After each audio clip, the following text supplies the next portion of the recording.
ಅರ್ಧರಾತ್ರಿ 2:11 ಆರವನ್ phone screen ಕತ್ತಲಲ್ಲಿ ಏಕಾಏಕಿ ಬೆಳಗುತ್ತದೆ. ಮೌನದಿಂದ ತುಂಬಿದ ಅಪಾರ್ಟ್ಮೆಂಟ್ನಲ್ಲಿ ನೋಟಿಫಿಕೇಶನ್ ಸೌಂಡ್ ಗಾಳಿ ಕತ್ತರಿಸಿದಂತೆ ಕೇಳಿಸುತ್ತದೆ. ಸ್ಕ್ರೀನ್ನಲ್ಲಿ ಅವಳ ಮೆಸೇಜ್ ಬಂದಿರುತ್ತದೆ. ಆರವನ್ ನಿಟ್ಟುಸಿರನ್ನೇ ನಿಲ್ಲಿಸುತ್ತ ಅವನಿಗೆ ನೆನಪಾಗುತ್ತದೆ, ಅವಳು 3 ತಿಂಗಳುಗಳಿಂದ ಬದುಕಿಲ್ಲ. ಆರವನ್ ಹೃದಯದ ಹೊಡೆತ ಗಟ್ಟಿಯಾಗುತ್ತಾ ಫೋನ್ ಮುಟ್ಟಲು ಬೆರಳುಗಳು ಹಿಂಜರಿಸುತ್ತವೆ. ಕಿಟಕಿ ತೆರೆದಿದ್ದರೂ ಮಡುಶೀತ ಗಾಳಿ ಒಳನುಗ್ಗಿ ಕರ್ಟೆನ್ ನಿಧಾನವಾಗಿ ಹಾರಾಡಲಾರಂಭಿಸುತ್ತದೆ. ಆರವನ್ ನಿಧಾನವಾಗಿ ಫೋನ್ ಸ್ಕ್ರೀನ್ ಕಡೆ ಮುಖ ತಿರುಗಿಸುತ್ತಾನೆ. ನೋಟಿಫಿಕೇಶನ್ ಬಾರ್ನಲ್ಲಿ ಅವಳ ಪ್ರೊಫೈಲ್ ಪಿಕ್ಚರ್. ಅದೇ ನಗು, ಅದೇ ಕಣ್ಣಿನ ಬೆಳಕು ಪ್ರತಿಬಿಂಬಿಸುತ್ತದೆ. ಫೋಟೋದಲ್ಲಿರುವ ಕಣ್ಣುಗಳ ಹಿಂದೆ ಮೂಲದಲ್ಲಿರುವ ಗಾಢ ಕತ್ತಲೆ ಮತ್ತು ದೃಶ್ಯವಾದ ಶಾಡೋ ಕಾಣಿಸುತ್ತದೆ.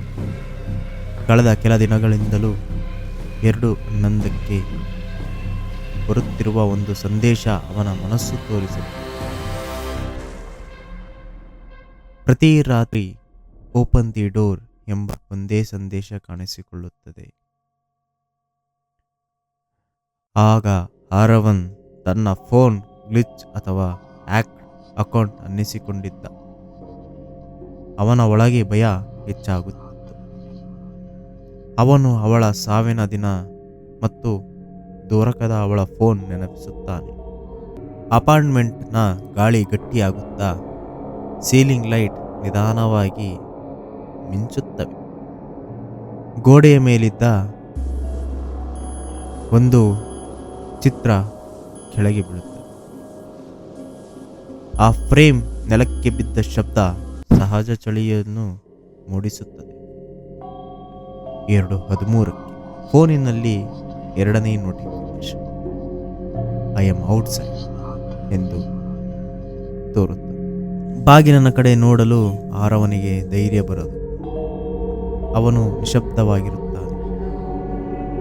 ಬಾಗಿಲಿನ ಕೆಳಗೆ ಒಂದು ಗ್ಯಾಪ್ ಮೂಲಕ ಯಾರೋ ಉಸಿರಾಡುವ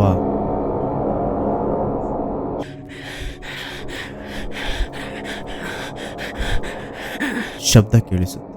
ಆರವ್ ಮನಸ್ಸಿನಲ್ಲಿ ಅವಳ ಆತ್ಮವೋ ಸಂದೇಶವೋ ಸತ್ಯವೋ ಎಂದು 100 ಪ್ರಶ್ನೆಗಳು ಮೂಡುತ್ತವೆ. 2:15 3ನೇ ಸಂದೇಶ. Why didn't you save me ಎಂದು. ಆರವನಿಗೆ ಗಿಲ್ಟ್ ನೆನಪಾಯಿತು.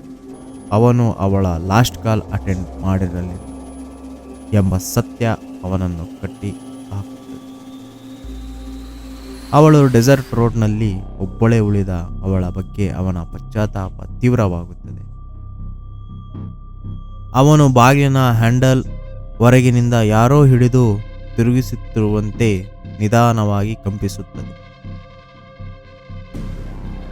ಫೋನಿಗೆ 4ನೇ ಮತ್ತು ಕೊನೆಯ ಸಂದೇಶ.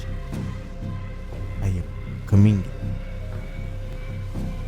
ಬಾಗಿಲು ನಿಧಾನವಾಗಿ ಟಕ್ ಎಂದು ತೆರೆದು ಬಿಡುತ್ತದೆ. ಕಣ್ಣುಗಳನ್ನು ಮುಚ್ಚಿಕೊಳ್ಳುತ್ತಾರೆ.